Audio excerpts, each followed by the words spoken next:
couldn't believe what was happening. Derek had just cornered me by the break room fridge and told me he was cutting my hours. Right there, mid-shift, in the middle of a normal Tuesday afternoon. My heart slammed against my ribs so hard I could feel it in my throat. The busy restaurant noise, clinking plates, customers laughing, the espresso machine hissing, all of it faded into a dull hum. I stood there in my server uniform, apron strings still tied around my waist, staring at him like he'd just spoken another language. What do you mean?" I asked, my voice smaller than I wanted it to be. He didn't even flinch, just tapped his tablet with that smug little smirk he always wore when he knew he had the power. "Business needs, Maya. We're overstaffed on your shifts. You'll be down to 3 days next week, maybe 2 after that if things don't pick up." 3 days, maybe 2. The words landed like bricks. I had rent due in 11 days, groceries, my car payment. I had already cut everything I could cut, and now this?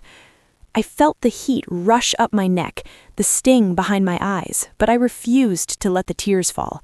Not in front of him, not in front of anyone. I remember every detail of that moment. The way the fluorescent lights buzzed overhead, the faint smell of fryer oil drifting in from the kitchen, the way Derek's polished manager shirt looked so crisp while my own uniform suddenly felt cheap and wrinkled. He looked at me like I was already Dawn, like I was just another number he could trim to make his labor percentages look better for corporate. I wanted to scream. Instead, I swallowed it all down and said the only thing I could manage. I need the hours, Derek. I've been here almost 2 years. I've never called out. I cover every time someone's sick." He shrugged, like I was embarrassing myself. "That's not how this works, Maya. Team players don't beg for special treatment." Team player. The phrase burned. I nodded because what else could I do? My shift wasn't over yet. I still had tables, so I went back out there, smiling at customers like my entire world hadn't just cracked open, refilling waters, running food, laughing at the same jokes I'd heard 1,000 times, all while my brain screamed in the background. By the time the dinner rush slowed, my legs felt like lead.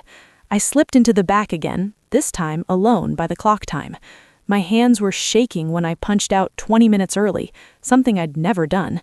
The screen blinked back at me, cold and indifferent. Clocked out, early. I walked to my car and the employee lot like I was moving through water. The gray afternoon light made everything look flat and hopeless. I sat behind the wheel for a long time before I could even turn the key.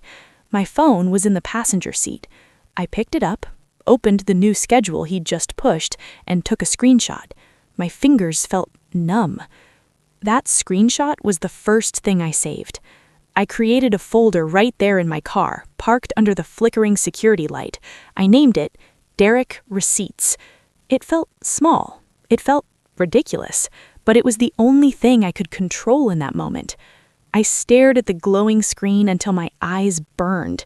The low funds notification on my banking app was still open from earlier, the one that had made my stomach drop even before Derek cornered me. Now it felt like a warning, like the universe had been trying to tell me something and I'd ignored it. I whispered to myself, voice cracking, "This isn't fair."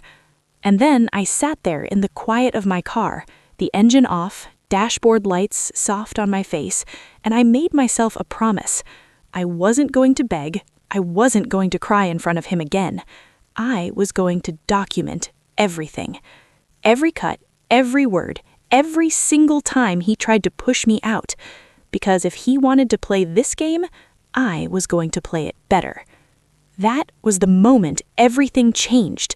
The moment the scared version of me, the one who apologized for existing, started to fade, and something sharper, quieter, and far more dangerous took her place.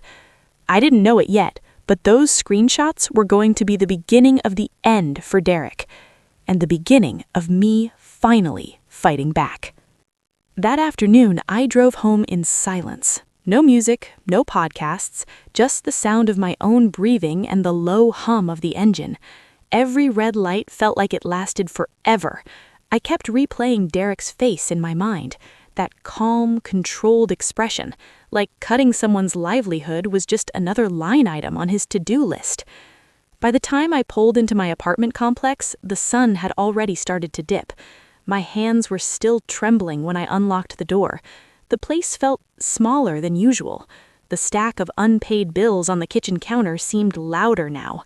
I dropped my bag, kicked off my shoes, and stood in the middle of the living room for a long moment, trying to figure out how I was supposed to feel. Angry? Yes. Terrified? Definitely. But underneath it all, something else was starting to stir. A cold, clear focus I hadn't felt in a long time. I sat down at my tiny kitchen table, opened my laptop, and started pulling everything together. The new schedule screenshot, my old one from last week, the bank app showing the deposit that was already short because of the hours he'd quietly trimmed the week before without telling me. I laid it all out like pieces of a puzzle I refused to let stay broken. "This isn't a mistake. This is deliberate," I whispered to the empty room.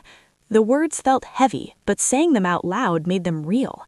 Derek wasn't just managing labor costs. He was trying to make me quit, squeeze me until I couldn't afford to stay. Classic push-out tactic. I'd heard stories about it happening to other people, never thought it would be me. I created a simple spreadsheet: dates, scheduled hours, actual hours worked, deposits received. The numbers didn't lie. Small cuts at first. 30 minutes here, an hour there, then bigger ones once he realized I wasn't going to complain loudly. Or maybe he realized I had started asking questions about why my paychecks felt lighter. That's when it clicked. The hours changed right after I casually mentioned to a coworker that I thought I was being shorted. Someone must have told him, and now he was punishing me for noticing. I leaned back in the chair and let out a slow breath. The kind that carries fear and turns it into something sharper. My eyes weren't stinging anymore. The panic was still there, sitting low in my stomach, but it wasn't in charge. I opened the folder again, Derek Receipts, and stared at the first screenshot. It looked so ordinary, just a schedule, but I knew what it meant. It was the first piece of evidence, the first time I chose to document instead of just endure. I whispered to myself, "Okay, if this is how we're doing it, then we're doing it right." I started taking notes, not emotional ones, clean, factual ones. Time, date, what he said, who was around, how it made me feel wasn't the point. What could be proven was, because I already knew HR wasn't going to take my word against a manager's, not with receipts. By the time the sky outside turned fully dark, I had a small but growing collection. Screenshots, timestamps, even a quick voice memo I recorded in the car repeating his exact words so I wouldn't forget the tone. I saved everything to the cloud, too, twice, because if he could edit schedules after the fact, I wasn't taking any chances. My back hurt from sitting so long. My eyes were dry. But for the first time all day, I didn't feel powerless. I felt like I had taken one small step toward taking my power back. I stood up, stretched, and walked to the window. The parking lot lights flickered on. Somewhere out there, Derek was probably at home thinking he'd handled another problem employee, thinking I'd quit or quietly accept less. He had no idea what he'd just started. I made myself a cup of tea I couldn't really afford and sat back down. The folder was still open on my screen. Derek Receipts. It looked almost too plain for what it represented. I hovered over the name for a second, then changed it to something that felt more accurate. Evidence. Simple, direct, a promise to myself. That night, I didn't sleep much. Every time I closed my eyes, I saw Derek's face, heard his voice saying, "Team players don't beg," felt the humiliation of standing there while he dismantled my ability to pay my bills. But every time the fear rose, I reminded myself of the folder, the screenshots, the notes, the quiet decision I had made in my car. I wasn't going to let him push me out. I was going to make sure he regretted ever trying. Not loudly, not with screaming or tears, quietly, strategically, with every single receipt I could gather. Because the next time Derek tried to cut my hours or my pay or my dignity, I wouldn't be standing there confused and scared. I would be ready. The next morning came too soon. My alarm felt harsher than usual. I stood in front of the mirror in my small bathroom, tying my hair back into the neat ponytail the restaurant required. My eyes looked tired, but there was something different in them now. Not defeat, not yet. A quiet watchfulness. I whispered to my reflection, voice low and steady. You document, you don't react. You stay smart. When I walked back into the restaurant that afternoon, the air felt heavier. Derek was already there, moving between stations with that same polished confidence. He didn't look at me any differently than yesterday. That was almost worse. Like what he had done was so small to him that it didn't even register. I clocked in exactly on time. I smiled at my tables. I ran food. I refilled drinks. But every spare second I had, I was observing, noting, saving mental snapshots I would turn into real ones later. During my first break, I slipped into the restroom, locked the door, and pulled out my phone. I opened the schedule again. Another small change had already appeared, a shift shortened by 45 minutes without notice. I took the screenshot, added it to the folder, typed a quick note, post-confrontation edit, no explanation given. My hands were calmer today. The fear was still there, but it had company now. Resolve. Talia caught me on the floor later. She was one of the few people I trusted. Warm brown skin, curly hair always tied back, eyes that had seen too much already. She pulled me aside near the drink station when Derek wasn't looking. "Are you okay?" she asked quietly. "I heard he cut your hours." I nodded once. "He did more than cut them. He's trying to make me leave." Talia's face tightened. She didn't say much, just squeezed my arm. "Be careful. He doesn't like people who push back." I gave her a small smile. "I'm not pushing back yet. I'm just keeping records." She looked at me for a long second, like she understood exactly what that meant. Then she nodded and went back to her section. The rest of the shift passed in a strange kind of clarity. I watched how Derek interacted with everyone else, laughing with the favorites, tightening up around anyone who asked too many questions. I saw the pattern now. It wasn't just me, but I was the one he had chosen to squeeze first. By the time I clocked out, my feet ached, and my mind was racing. I sat in my car again, engine off, and opened the folder. It already had 6 items: screenshots, notes, timestamps. It wasn't much, but it was mine. Proof that what was happening wasn't in my head.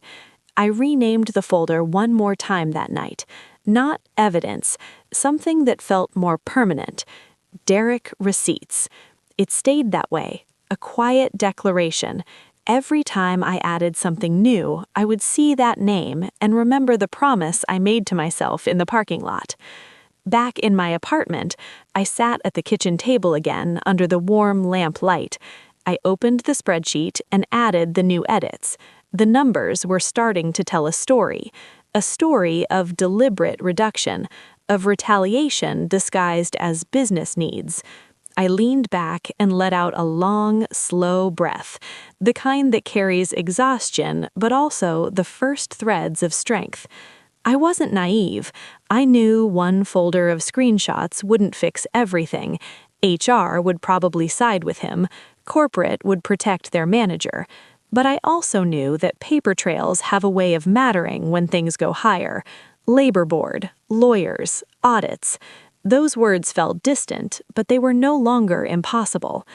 For the first time since Derek cornered me by the fridge, I didn't feel like I was drowning. I felt like I was learning how to swim with weights on. I closed the laptop and stared at the dark screen for a moment. My reflection looked back at me, tired but clearer. The version of me that had apologized for asking about her own pay was still inside, but she wasn't running the show anymore. She had receipts now. I stood up, turned off the lamp, and walked to my bedroom. Tomorrow, I would go back in. I would work my reduced hours with dignity.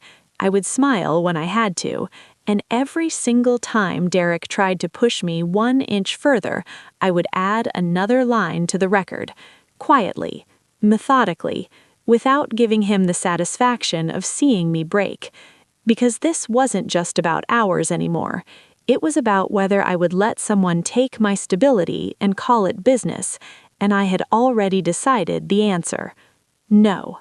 That night, as I lay in bed staring at the ceiling, the fear was still there, but beside it sat something new, something steady and sharp, the beginning of strategy, the beginning of pushback, the beginning of me refusing to disappear quietly.